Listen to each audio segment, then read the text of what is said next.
안녕하세요. 보타임의 미국 소식입니다. 4월 16일 헤드라인 뉴스를 전해드리겠습니다.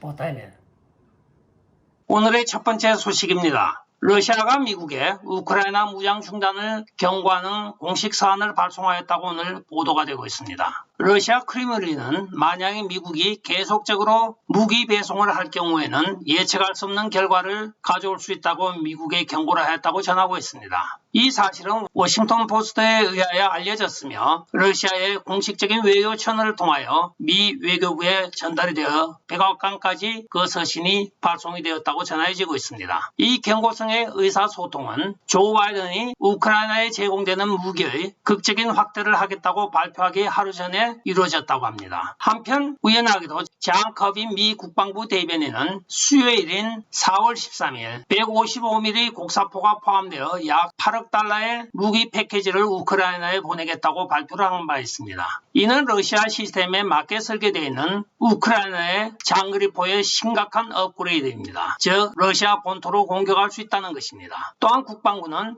해안방어용 드론과 장갑차, 추가 휴대용 대공 및 대전차 무기 또는 수백만 발의 중화기용 탄약을 포함하고 있는 것입니다. 오늘까지 우크라이나에 제공된 미국 무기 비용은 약 26억 달러로 추산이 되고 있습니다. 물론 숫자 노름이겠죠.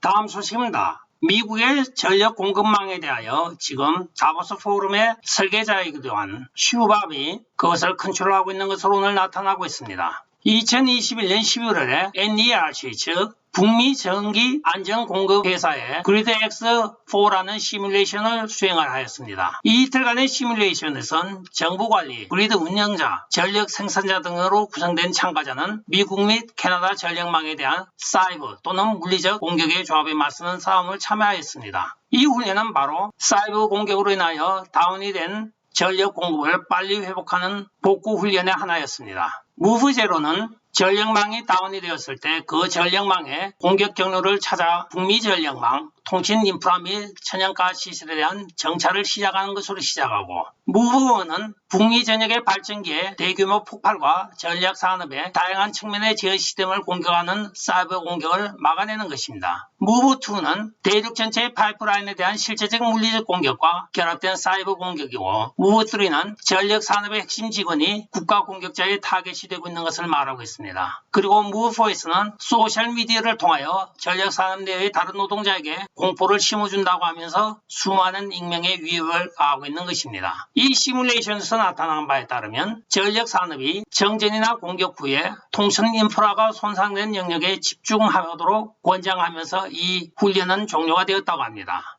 근데 나중에 밝혀진 바에 따르면 NERD라고 불리는 이 북미 전력 안전 공급망 프로젝트는 바로 스위스 다보스 포럼과 직접 연계가 되어 있다고 밝혀지고 있습니다. 많은 전문가들은 결과적으로는 북미에 있는 모든 전력망과 가스 안전망 시설이 다보스 포럼에 의하여 조정되어지고 있다고 합리적인 의심을 하고 있습니다. 다음 소식입니다. 펜실베니아 주 상원은 부재자 투표지 보안 헌법을 불법화하고 선거 운영을 위하여 주커버그와 같은 개인 자금을 받는 것을 금지하는 법안을 오늘 통과시켰습니다. 따라서 앞으로 펜실베니아에서는 우편 투표함을 사용할 수 없으며 또한 개인 거액 기부자들이 정치에 참여하는 것을 용납하지 않게 되어 있습니다. 이것은 선거 투명성을 위하여 꼭 필요한 조치였던 것입니다. 우편함은 이유 없는 부재자 투표를 허용하는 법안 77로 알려진 2019년 법안에 포함된 조치 중에 하나였던 것입니다. 따라서 이번에 이 법안 77이 폐기가 되는 것입니다. 앞으로 펜실베니아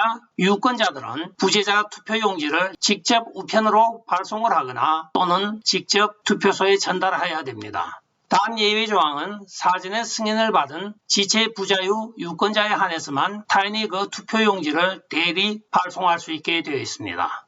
다음 소식입니다. 2018년 4월에 미 육군사관학교에서 전직 해병 예비역이자 포토맥 파운데이션의 설립자이기도 한 닥터 필립 카버리 미국과 우크라이나 간의 전쟁에 대하여 가상적으로 설명을 하고 있습니다. 그런데 그의 예측이 100% 정확한 것으로 드러나 지금 충격을 주고 있습니다.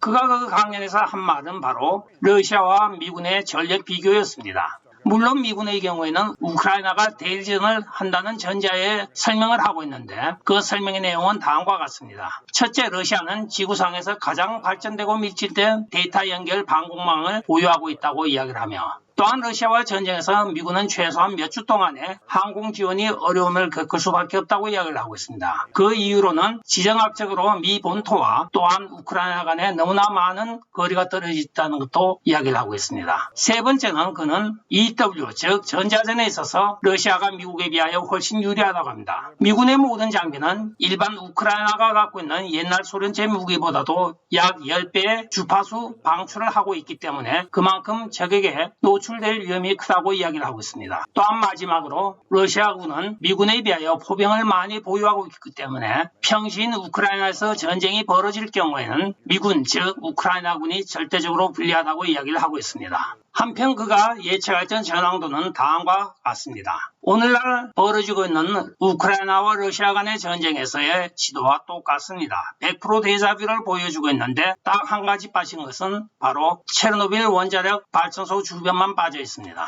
돈바스 지역과 키예프 그리고 마리우폴까지 전선을 아주 정확하게 예측을 하고 있습니다. 미국 군사 전문가들은 벌써 4년 전에 이 사태를 짐작을 하고 있었습니다. 그때 당시는 도널드 트럼프 대통령이 대통령일 때입니다. 따라서 러시아를 달래고 잘 지내왔는데 오늘날 조 바이든이 결국은 이 난리를 치고 있습니다. 지금 미국의 많은 세금이 우크라이나 지원금으로 몇억 달러, 몇십억 달러씩 들어가고 있지만은 그 돈이 어떻게 쓰여지고 어디로 가는지 아는 사람은 아무도 없는 것이 되어 있습니다.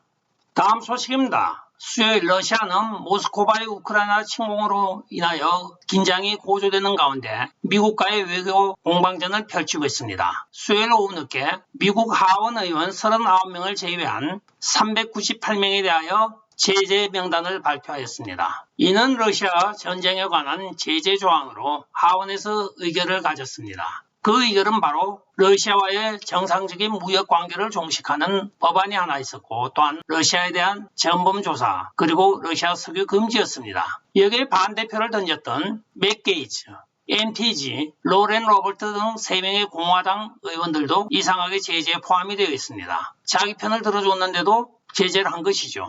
그러나 하원 외교위원인 밀콜 의원과 믹 의원 등은 제재에 찬성표를 던졌음에도 러시아 측의 제재 명단에 빠져 있습니다. 일관성이 없이 그냥 무조건 39명 제외하고 398명을 제재한 것으로 보여지고 있습니다. 다음 소식입니다. 바이든 행정부가 뉴욕 주변의 외부 공항으로 야간 이민자 비행을 지금 재개하고 있습니다. 2021년 여름에 플로리다 잭슨빌과 뉴욕시 부근에 야간 비행을 하여 불법 이민자를 수송하였다가 뉴욕 포스트에 의하여 적발 보도된 바가 있습니다. 그 이후로는 조 바이든 행정부가 이 행위를 멈추었는데 오늘 다시 재개하고 있는 것으로 밝혀지고 있습니다. 조 바이든 행정부는 전세기를 이용하여 목요일 오후 밤늦게 화이트 플레인스 근처 웨스트체스터 카운티 공항에 아벨로 에어라인을 착륙을 시켰습니다. 그 비행기에 내린 10대들을 조금 있다가 3대의 리무진 버스가 와서 전체를 다 싣고 강 건너편에 있는 뉴저지 체리 힐스에 가서 일부 내려주고 계속 야간에 어디론가 버스가 주행하는 것이 포착이 되었습니다. 근데 이상한 것은 작년 2021년 한 해만 200만 명이 넘는 사람들이 불법으로 입국을 하였습니다. 그들은 미국 내지로 다 흩어져 있는데 그들이 어디로 갔는지 정확하게 아는 데이터도 없고 아는 보도 언론도 없습니다. 그냥 왔답니다. 어디 갔는지는 아무도 모르고요.